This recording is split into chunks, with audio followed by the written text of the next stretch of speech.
As-tu déjà remarqué quelque chose d'étrange? Plus tu es intelligent, plus tu te sens seul.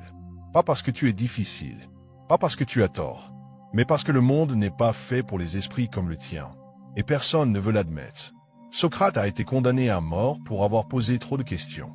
Tesla est mort ruiné et seul, alors que ses idées alimentent le monde moderne. Alan Turing a déchiffré le code qui a permis de mettre fin à la Seconde Guerre mondiale. Et la société l'a remercié en détruisant sa vie. Tu commences à voir le schéma? Alors laisse-moi te poser une vraie question. Est-ce que tu as déjà eu l'impression que plus tu penses en profondeur, moins les gens t'écoutent? Que plus tu comprends le monde, plus tu deviens invisible? Ce n'est pas qu'une impression. Et si je te disais que la société est conçue pour faire taire les esprits comme le tien? On y reviendra. Mais d'abord, parlons de ce qui fait peur dans ton intelligence. As-tu déjà essayé de partager quelque chose de vrai avec les autres, quelque chose de profond, et tout à coup, le silence s'installe? C'est comme si, dès que tu touches à un sujet sérieux, tout le monde décroche. Tu lances une idée forte, quelque chose qui te hante depuis des jours, et il change de sujet. Foot, potin, ou le dernier sujet à la mode. Tu n'es pas trop intense. Tu n'es pas trop. Tu es juste entouré de gens qui ont arrêté de réfléchir depuis longtemps. Maintenant, fais une pause. Réfléchis à ça. Et si être incompris n'était pas un échec, mais la preuve que tu es en avance sur ton temps? Soyons honnêtes, tu t'es probablement déjà demandé si le problème, c'était toi. Pourquoi est-ce qu'il rit quand tu es sérieux? Pourquoi chaque conversation profonde semble-t-elle s'éteindre avant même d'avoir commencé? Je vais te dire pourquoi. Penser profondément, aujourd'hui, c'est comme chuchoter dans un stade. Personne ne veut t'entendre. Non pas parce que tu as tort, mais parce que ça les dérange. Et il faut que tu comprennes bien ceci. Tu es simplement éveillé dans un monde qui veut désespérément rester endormi. Et c'est là que commence la solitude.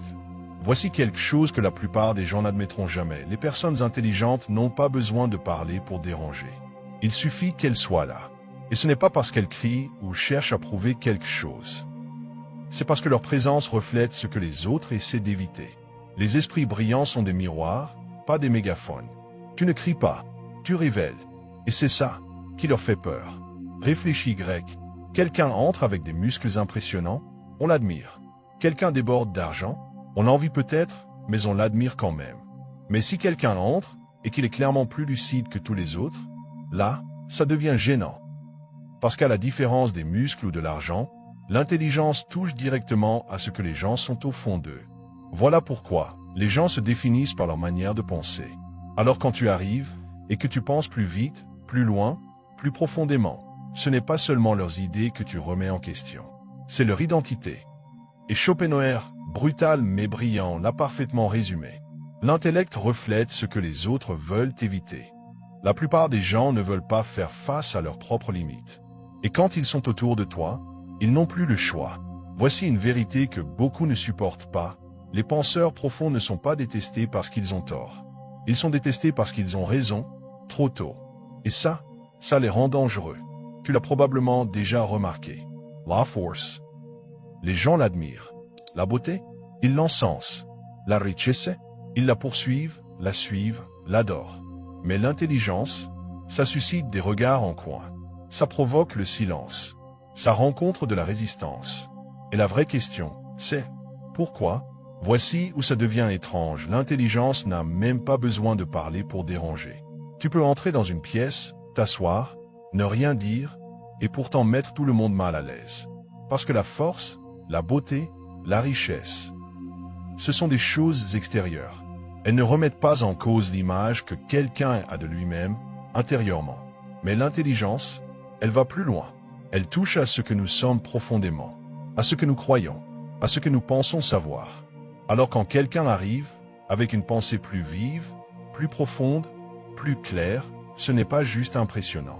C'est perturbant. Ça ne remet pas seulement leurs idées en question, ça remet en question leur identité. Et la plupart des gens feraient tout pour protéger leur identité, même si cela signifie rejeter la seule personne dans la pièce qui a vraiment compris. Prenons une minute pour parler de science, pas d'opinion, mais de ce que ton cerveau fait réellement. Quand quelqu'un se sent intellectuellement dépassé, même légèrement, l'amygdale, le centre de la peur dans le cerveau, s'active. Oui, être en présence de quelqu'un de plus intelligent déclenche littéralement la même zone du cerveau que celle qui réagit à un danger physique. Ce n'est pas juste de l'insécurité, c'est un instinct de survie. Et c'est encore pire en groupe.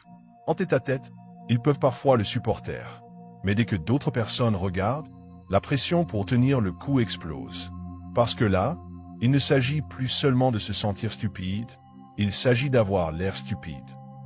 Et c'est à ce moment-là que les gens commencent à se refermer, à changer de sujet ou à t'écarter doucement.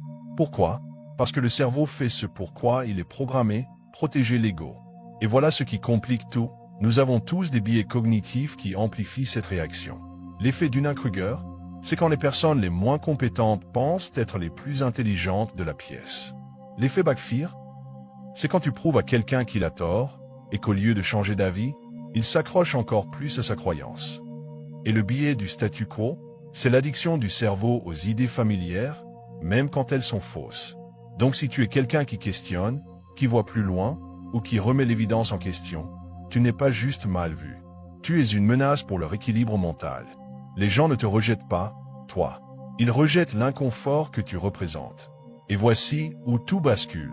Si tu crois que les penseurs profonds sont juste des solitaires malchanceux. Attends de voir comment les systèmes sont conçus pour les maintenir impuissants. L'histoire ne ment pas, mais elle ne dit pas tout non plus. Regardons quelques noms, tu les connais, mais pas sous cet angle. Socrate, il ne faisait pas qu'enseigner la philosophie. Il poussait les gens à penser par eux-mêmes. Et sa récompense, il a été exécuté pour avoir corrompu les esprits. Galilée, il a découvert que la Terre tourne autour du Soleil. On pourrait croire qu'on lui dirait merci. Mais non. Il a été réduit au silence. Forcé de renier sa vérité pour rester en vie. Nikola Tesla, l'esprit derrière l'énergie sans fil et bien plus encore. Mort ruiné, seul, pendant que d'autres s'enrichissaient avec ses idées. Hypatie, une femme brillante dans un monde dirigé par des hommes. Philosophe, astronome, enseignante. Et pour ça, sauvagement assassinée par une foule. Sun crime, avoir pensé trop loin, trop tôt. Mais ce que personne ne te dit, c'est ça. La plupart de ces esprits étaient détestés pendant qu'ils changeaient le monde. Parce que le génie ne fait pas peur pour ses erreurs, il fait peur parce qu'il a raison avant tout le monde. C'est ça, le schéma. Les esprits visionnaires ne sont presque jamais célébrés de leur vivant. On les rejette, on se moque d'eux, on les efface. Et ce n'est qu'une fois disparus, une fois qu'ils ne sont plus une menace, qu'on les honore. Parce que c'est à ce moment-là que c'est sans danger. Parce que le génie n'est célébré que lorsqu'il ne fait plus peur. Tu t'es déjà demandé pourquoi il est si difficile d'apprécier les choses que tout le monde semble aimer sans effort? Tu es là, dans une pièce pleine de gens qui rient d'une banalité. Et tout ce que tu te dis, c'est vraiment ça, la vie. Schopenhauer l'a dit parfaitement. Plus on est intelligent, plus il est difficile d'apprécier les choses simples. La plupart des gens, ils sont guidés par ce qu'il appelait la volonté de plaisir. Ils cherchent la facilité, le confort, la distraction. Mais toi, tu tournes à autre chose. Tu vis par la volonté de vérité. Tu n'es pas là pour être apaisé. Tu es là pour comprendre. Et ça crée une sorte de fracture qu'on ne peut plus ignorer une fois qu'on l'a vue. Ils veulent du confort. Tu veux de la clarté. Ils veulent rester au chaud dans l'illusion. Tu es prêt à affronter le froid, si ça veut dire voir la réalité. Et voilà le retournement. Voici cette phrase que personne n'ose dire à voix haute. L'intelligence ne fait pas peur parce qu'elle est supérieure. Elle fait peur parce qu'elle révèle à quel point les autres se sentent fragiles. Réfléchis à ça. Tu n'as pas besoin de te vanter. Tu n'as rien à prouver. Ta seule présence, tes questions, ta profondeur, elles tendent un miroir. Et la plupart des gens, ils passent leur vie entière à éviter les miroirs. C'est pour ça que plus tu vas en profondeur, plus les autres s'éloignent. Pas parce que tu as tort, mais parce que tu vois ceux qui ne sont pas prêts à regarder. Si ça te parle, like la vidéo et abonne-toi. Ça aide ce message à atteindre ceux qui en ont besoin. Maintenant, voici la partie qui pique un peu. Autrefois, les penseurs profonds étaient ignorés. Aujourd'hui, ils sont enterrés sous le bruit, les tendances et le scroll sans fin. Ouvre n'importe quel réseau social. Qu'est-ce qui devient viral? Pas la profondeur, pas la lucidité, des mêmes à la place du sens. Rapide, bruyant, superficiel. Voilà ce qui gagne aujourd'hui. Parce que la complexité ne génère pas de clics, la simplicité, oui. Et c'est pour ça que cette vidéo ne deviendra peut-être jamais virale. Et dans le monde du travail, Ce n'est pas différent. On ne te dit pas tu es trop intelligent. Anti-edit. Tu ne corresponds pas à notre culture. Traduction. Ta façon de réfléchir met les autres mal à l'aise. La règle non dite est simple, ne conteste pas. Ne pose pas de questions. Souris, acquiesce et fais tourner la machine.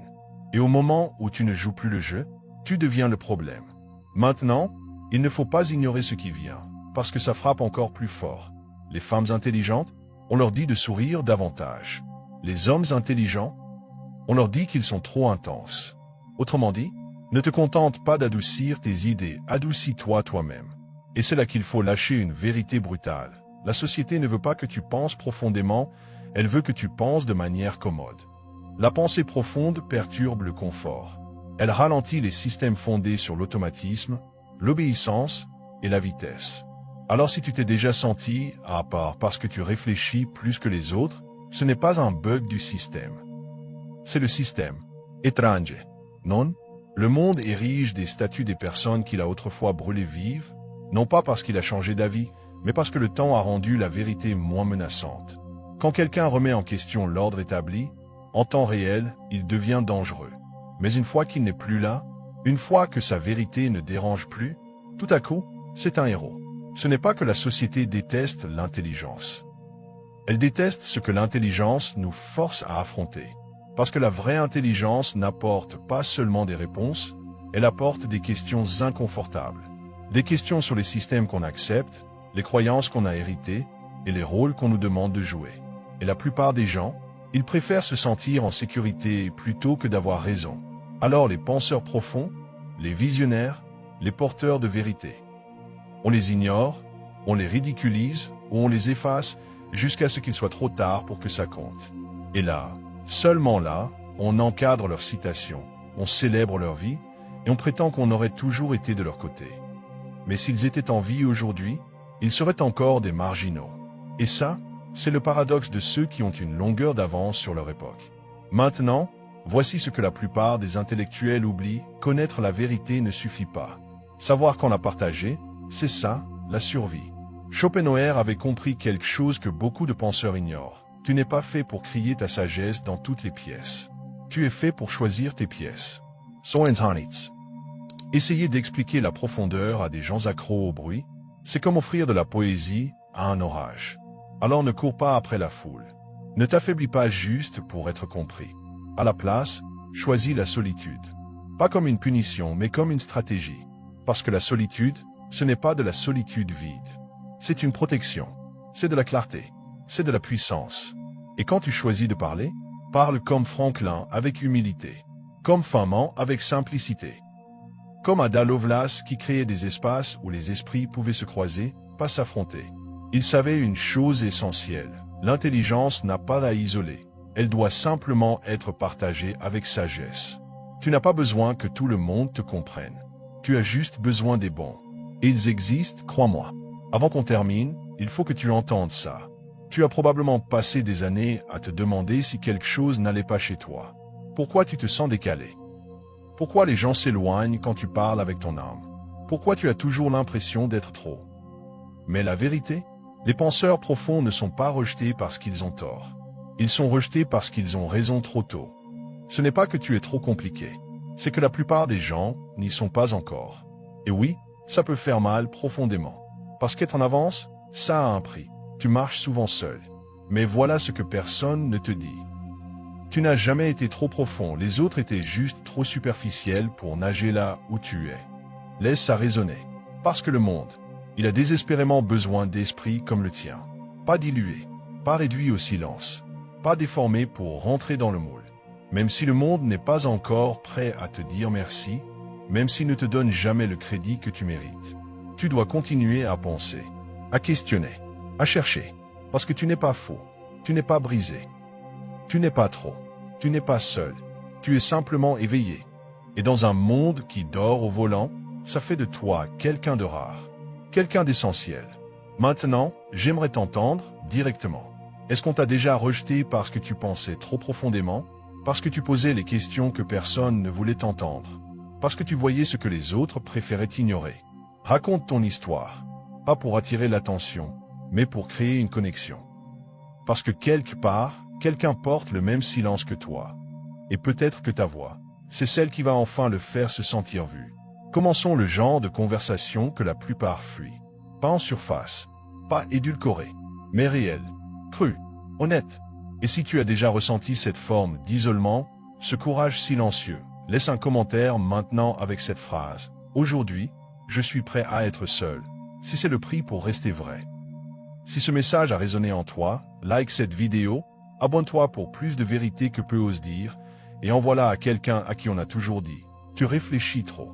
Ce n'est pas un défaut, c'est ton don, et tu n'as pas à le rétrécir pour appartenir. On ne fait que commencer.